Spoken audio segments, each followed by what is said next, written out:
सो guys यार, welcome back to सो बेल। तो आज वाली वीडियो में हम लोग एक्सप्लेन करेंगे समर हिकारू डाइट के एपिसोड नंबर 5 को। और ये जो सीरीज है हर एपिसोड के साथ मजेदार होता जा रहा है। तो हाँ, ज्यादा टाइम वेस्ट ना करते हुए एपिसोड को डायरेक्ट शुरू कर लेते हैं। एपिसोड की शुरुआत होती है काओरू, जो कि योशिकी की छोटी बहन है, जो कि अपने घर के बाथरूम में नहा रही होती है और नहाते वक्त उसे अचानक से एक सुपर नेचुरल प्रेजेंस महसूस होती है।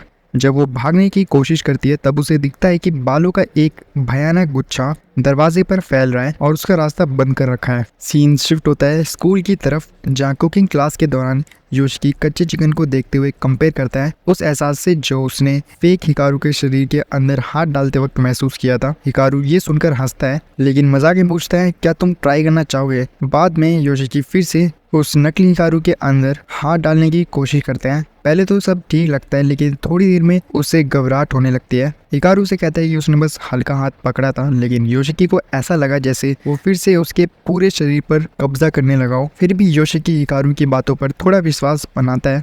घर पर योशिकी को री की पहले की बातें याद आती है, मिक्सिंग के बारे में। री ने समझाया था कि जब कोई इंसान इस दुनिया से अलग किसी चीज से कनेक्ट करता है तो धीरे धीरे वो भी उस चीज का हिस्सा बनने लगता है। वो कुछ बीच का बन जाता है और ऐसे लोग दूसरे ऐसे ही बींग्स को अट्रैक्ट करते हैं। ये सोच योशिकी के दिमाग में तब तक चलती है जब तक वो अपने घाव को नहीं दिखाता, जो तब बना था जब हिकारू ने उस पर कभी कंट्रोल खोते हुए अटैक किया था। इसी बीच काओरू अभी भी बाथरूम वाले बिग घोस्ट के एनकाउंटर से डर रही है। वो इंसिस्ट करती है कि वो अभी भी वहाँ है और वो दोबारा नहाने से मना कर देती है। उनकी माँ इसे मजाक समझकर इग्नोर करती है, लेकिन काओरू का डर असली है। सीन शिफ्ट होता है तनाका के पास, जो अपना अगला मूव प्लान कर रहा है। ताकेदा नोटिस करता है कि तानेका जो तलवार यूज करता है वो चिप्ड है और सोचता है कि ये कुछ नहीं काटेगी। तानेका बताता है कि ये सिर्फ सुपर नेचुरल चीजों को काटने के लिए बनी है और उसके लिए बिल्कुल सही है। वो एक छोटी घंटी दिखाता है जिससे वो अपनी हंट स्टार्ट करने वाला है। दूसरी तरफ योशिकी, हिकारू और यूटा एक साथ टाइम स्पेंड कर रहे होते हैं। योशिकी बिग घोस्ट का जिक्र करता है, यूटा इसे मजाक में उड़ा देता है, लेकिन हिकारू इसमें इंटरेस्ट दिखाता है और कहता है कि वो इसे इन्वेस्टिगेट करेगा। तीनों योशिकी के घर वापस आते हैं। हिकारू बाथरूम में इंस्पेक्ट करता है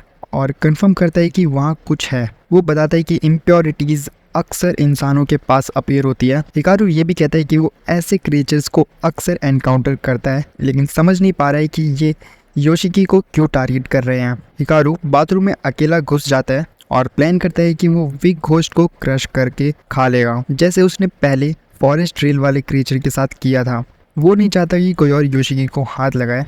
अचानक योशिकी बाथरूम से जोर की आवाज सुनता है और भागकर अंदर जाता है। वहाँ वो देखता है कि हिकारू बाथटब में डूबा हुआ है, जैसे बेहोश हो। योशिकी घबराकर उसे बचाने की कोशिश करता है, तभी बिग घोस्ट पानी के नीचे से निकलकर योशिकी को खींच लेता है। अचानक योशिकी खुद को एक अजीब सपने जैसे स्पेस में पाता है। वहाँ उस पर डिस्टॉर्टेड आवाजों की बरसात होती है, गांव वालों की गॉसिप्स उसके और उसके परिवार के बारे में, जैसे उनकी बातें उस पर फिजिकली गिर रही हो। फिर योशिकी खुद को अपने बचपन की एक मेमोरी में पाता है, जब उसका असली हिकारू से झगड़ा हुआ था एक मरे हुए छोटे परिंदे के लिए, जिससे वो बचा नहीं पाए थे। वो झगड़ा लड़ाई में बदल जाता है। ये पास्ट और प्रेजेंट दोनों सीन्स एक साथ ब्लेंड होते हैं। योशिकी और इम्पोस्टर हिकारू भी एक दूसरे से लड़ रहे होते हैं। योशिकी पर कुछ कंट्रोल होता है, जैसे वो अपना असली होश खो बैठा हो। हिकारू रियलाइज करता है कि बिग घोस्ट ने योशिकी के अंदर घुसकर उसे शील्ड बना लिया है। योशिकी उसके इन्फ्लुएंस में आकर हिकारू को चोट पहुंचाता है। हिकारू गुस्से में आ जाता है, उसके असली रूप के कुछ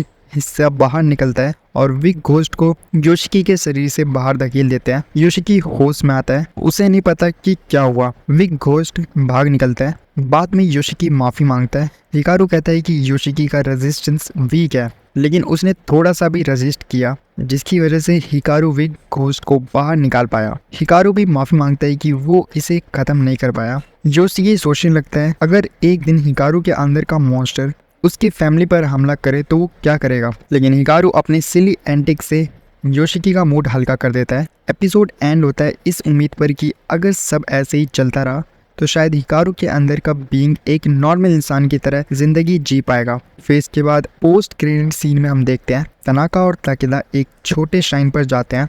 तनाका श्राइन को लात मारकर गिराता है, अपने हाथ काटकर खून उस छोटी घंटी पर लगाता है और उसे श्राइन पर फेंक देता है। वो कहता है कि ये हंटिंग डॉग की तरह काम करेगा और नोनुकी सामा को ढूंढेगा, क्योंकि ऐसे इम्प्योरिटीज इसे अट्रैक्ट करेंगे। तनाका चल पड़ता है, लेकिन ताकेदा अनईजी फील करता है। उसे लगता है कि तनेका एक दिन उनके गांव को बर्बाद कर देगा, लेकिन कहीं ना कहीं तकेदा के दिल में ये भी छुपी इच्छा है कि शायद ये सच हो। और इसके बाद एपिसोड यहाँ पे खत्म हो जाता है। तो आप लोगों को यार ये वाला एपिसोड कैसा लगा नीचे कमेंट में आप लोग बता सकते हो। फिर बाकी अगले एपिसोड के लिए आप कितना ज़्यादा एक्साइटेड हो वो भी बता सकते हो। और हाँ गाइस यार, अगर आप लोग किसी और एनिमे का भी एक्सप्लेनेशन देखना चाहते हो तो उसका नाम नीचे कमेंट में बता दो प्लीज़। मिलता हूँ आपसे अगली वीडियो में, तब तक के लिए बाय बाय।